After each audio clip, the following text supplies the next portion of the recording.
क्षेत्रे कुरुक्षेत्रे समवेतायुत्सवः मामकः पाण्डवश्चैव किमकुर्वत సంజయ తాత్పర్యం ఓ సంజయ యుద్ధము చేయాలనే ఉత్సాహంతో నా కుమారుడైన కౌరవులు మరియు పాండవులు ధర్మక్షేత్రమైన కురుక్షేత్రానికి చేరుకొని అక్కడ వారు ఏమి చేస్తున్నారు అని ధృతరాష్ట్ర మహారాజు అడిగాడు.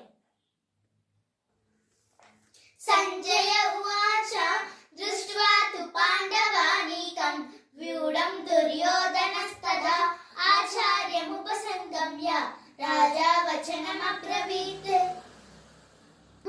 మూడవ శ్లోకం పశ్యైతాం పాండుపుత్రాణం ఆచార్య మహతీం చము వ్యూఢాం ద్రుపదపుత్రేణ తవ శిష్యేణ ధీమత.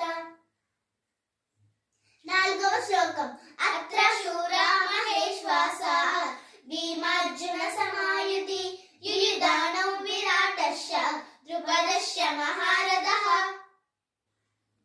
ఐదవ శ్లోకం దుష్టకేతుశ్చేకితానః కాశీరాజస్య వీర్యవాన్ పురుజిత్కుంటి భోజశ్చ శైబ్యశ్చ హరపుంగవః.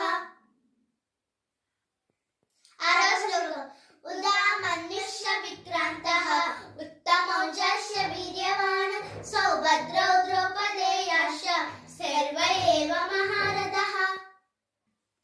ఏడవ శ్లోకం అస్మాకం తు విశిష్టాయే దాని బోధత్తి చోత్తమౌ నాయక మమ సైన్యస్య సౌయాదంతా బ్రవీమితే. ఎనిమిదవ శ్లోకం భవాన్ భీష్మశ్చ కర్ణశ్చ కృపశ్చ సమితింజయః అశ్వత్థామా వికర్ణశ్చ సౌమదత్తిస్తదైవ చ. తొమ్మిదవ శ్లోకం అన్యే చ బహవః శూరాః మదతే దత్తజీవితాః నానా శస్త్రధరాః సర్వే యుద్ధ విశారదాః.